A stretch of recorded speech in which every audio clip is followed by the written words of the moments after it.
నమస్తే. Welcome to legend TV. ప్రస్తుతం మనతో పాటు ఉన్నారు బీజేపీ సీనియర్ నాయకురాలు, రాష్ట్ర కార్యదర్శి జయశ్రీ గారు ఉన్నారు. మేడం, కాంగ్రెస్ పార్టీ నెల రోజుల పరిపాలన ఎట్లా అనిపిస్తుంది? ఒక బీజేపీ సీనియర్ నాయకురాలుగా ఎట్లా చూస్తారు? సినిమా చూస్తున్నాం అన్నట్టు. ఎందుకంటే వాళ్ళ నెల రోజుల పాలనలో పాపం కష్టపడుతున్నారు, అందులో డౌట్ ఏం లేదు. కష్టపడుతున్నారు కానీ వాళ్ళు చేయడము అంటే ప్రాబ్లం ఎక్కడ అంటే ఉన్న ఆర్థిక పరిస్థితుల వల్ల, వీళ్ళు చేసిన బీఆర్ఎస్ చేసిన అన్యాయాల వల్ల, రకరకాలుగా ప్రాజెక్టులను ఏది సరిగ్గా చేయలేకపోవడం వల్ల అవన్నిటిని బ్యాలెన్స్ చేసుకోవాలంటే వాళ్ళకి సర్దుకోవడానికే సరిపోతుంది. సో నెల రోజుల పాలనలో ఏమీ పెద్దగా చేసింది ఏం లేదు కానీ but they are trying to do something, చేసినట్టు చూపెట్టడానికి కూడా ప్రయత్నం చేయాలి. ఎందుకంటే రాబోయేవి ఎన్ని పార్లమెంట్కి ఎన్నికలు ఉన్నాయి కాబట్టి వాళ్ళ టార్గెట్ అది ఉంటుంది. సో చేసినట్టు చూపెట్టు. తెలంగాణలో ఖజానా ఖాళీగా ఉందని చెప్తున్నారు. అలాగే మా పీఎంని కలిసినారు, ఆ తర్వాత హోమ్ మినిస్టర్ని కలిసినారు, కేంద్ర హోం అమిత్ షాని కలిసినారు. కరుణిస్తారా? కాంగ్రెస్ ప్రభుత్వాన్ని కరుణిస్తారా? కరుణించేది ఏముంది?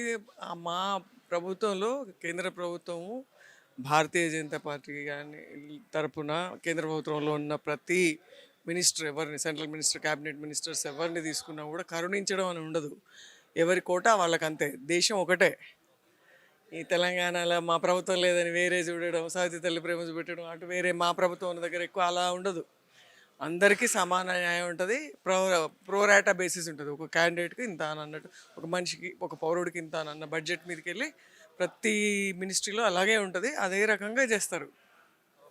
కాంగ్రెస్ పార్టీ గృహలక్ష్మి అది టీఆర్ఎస్ ప్రభుత్వ గృహలక్ష్మి పథకాన్ని కాంగ్రెస్ రద్దు చేసింది. అలాగే గొర్రెల పంపిణీ కూడా రద్దు చేస్తామని కాంగ్రెస్ ప్రభుత్వం చెప్తున్న పరిస్థితి. రైతు బంధును కూడా రద్దు చేసే అవకాశం ఉందన్నట్టు కూడా వార్తలు వస్తున్నాయి. ఎట్లా చూస్తారండి? గత ప్రభుత్వ పథకాలన్నీ నెక్స్ట్ ప్రభుత్వం రద్దు చేస్తారని మీరు అనుకుంటున్నారా? చేసే అవకాశాలు చాలా ఎక్కువ ఉన్నాయి. ఎందుకంటే వీళ్ళు ఇచ్చిన 6 పథకాలు ఏమి పెద్ద తక్కువ ఏ పథకాలు కాదు. అన్నీ ఖజానాన్ని ఖాళీ చేసే పథకాలే అవన్నీ. ఇప్పుడు ఈరోజు ఒక వీడియో చూశాను. ఒక చిన్న అంటే ఒక దాదాపు 75-80 ఇయర్స్ ఓల్డ్ లేడీ సోషల్ మీడియాలో పెట్టింది. అంటే ఆల్మోస్ట్ షీఈస్ లుకింగ్ లైక్ ఏ బెగర్ టైప్లో, అంత లెవెల్లో ఉన్న మనిషి. ఆమె ఏమంటుందంటే, ఎందుకు మాకు ఫ్రీ బస్ ఎందుకు అని, మళ్ళీ జీతాలు ఎవరు ఇస్తారు, అది ఎవరు ఇస్తారు అని అడుగుతుంది ఆమె. సో అంత లెవెల్లోనే అంత జ్ఞానం ఉంది. అంటే వీళ్ళు ఇచ్చిన పథకాలను నడపాలంటే ఖచ్చితంగా అవన్నీ రద్దు చేయాల్సిందే. సో ఏదో ఒకటి రద్దు అయిపోతాయి, చాలానే రద్దు అవుతాయి. కళ్యాణ లక్ష్మితో పాటు తులం బంగారం ఇస్తామని చెప్తున్నారుగా ఎవరైతే అమ్మాయి వివాహానికి. అదే ఒకటండి, మేము భారతీయ జనతా పార్టీ తరఫున ఇండివిజువల్గా నాకైనా కూడా అసలు ఇవన్నీ చాలా చీప్ టాక్టిక్స్. అంతే. చీప్ అంటే చీపే అంతే.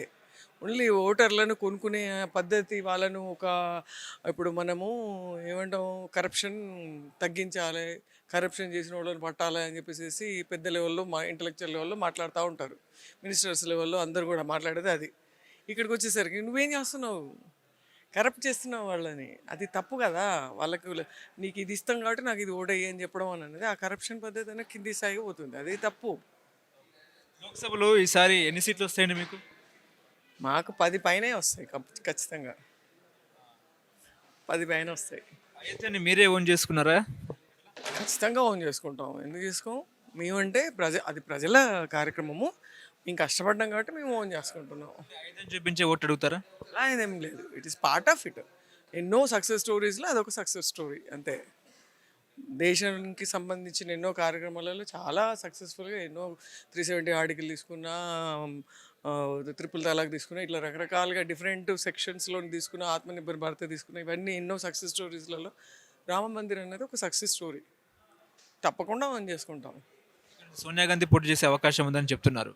ఇచ్చేయండి, ఏం ఫరక పడుతుంది? మాకేం ఫరక పడదు. మాకు వచ్చేటివి మాకు వస్తాయి. మొదట కాంగ్రెస్ వే ఉందా అని నమ్ముతున్నారా? అలా ఏమి ఉండదు. అది ఇప్పుడు అక్కడ కూడా ట్రయాంగిల్ పోటీ జరిగినప్పుడు మా దగ్గర జరిగిన చిన్న లేటు క్యాండిడేట్స్ డిక్లరేషన్ ఇవన్నీ అయ్యేసరికి పబ్లిక్ కన్ఫ్యూజ్ అయిపోయారు. అందులో చిన్న చిన్నగా ఏదో వేరే నరేటివ్ తీసుకొచ్చేసరికి కన్ఫ్యూజ్ అయిపోయి, సరే ఎందుకులే, బీజేపీ మీద చాలా ప్రేమ ఉంది అందులో మాకేం డౌట్ లేదు ఇప్పటికి కూడా. ఇప్పటికీ అంటే ఇక కేంద్ర పార్లమెంటు అనేసరికి ఖచ్చితంగా 100%గా ప్రజలందరూ కూడా మోదీ గారికి వేస్తారు. ఖచ్చితంగా మళ్ళీ కేంద్రంలో బీజేపీ వస్తుందా? 100%, 400 పైన వస్తుంది. రాహుల్ గాంధీ భారత్ జోడో యాత్ర 2.0 ద్వారా తిరుగుతున్నారు. రాహుల్ గాంధీకి మా మోదీ గారికి కంపారిజనే లేదు అసలు. ఎక్కడ జమీన్ ఆసమాన్ అని అన్నట్టుంటది. సరే ఇక వాళ్ళేదో ఇండియా కూటమి ద్వారా ప్రయత్నాలు చేస్తున్నారు కానీ ఇండియా కూటమి అయినా ఏ ప్రయత్నాలైనా కూడా మేము చేసే కార్యక్రమాలే మా స్ట్రెంగ్త్. జయశ్రీ గారిని ఈసారి ఎంపీగా చూడొచ్చా? ఏమో చెప్పలేము. ఛాన్సెస్ అడుగుతున్నాము. చూద్దాం. మేము పార్టీలో అధిష్టానం చెప్పిన దాన్ని ఫాలో అయ్యేవాళ్ళం. సో దాంట్లో తెలియదు అది ఇంకా ఏ, చాలా మొత్తం రాష్ట్రంలో తిరుగుతున్నాము. ఎక్కడి నుండి చేయమంటే అక్కడి నుండి చేస్తాం. వద్దు పని చేయండి అని అంటే పని చేస్తాం.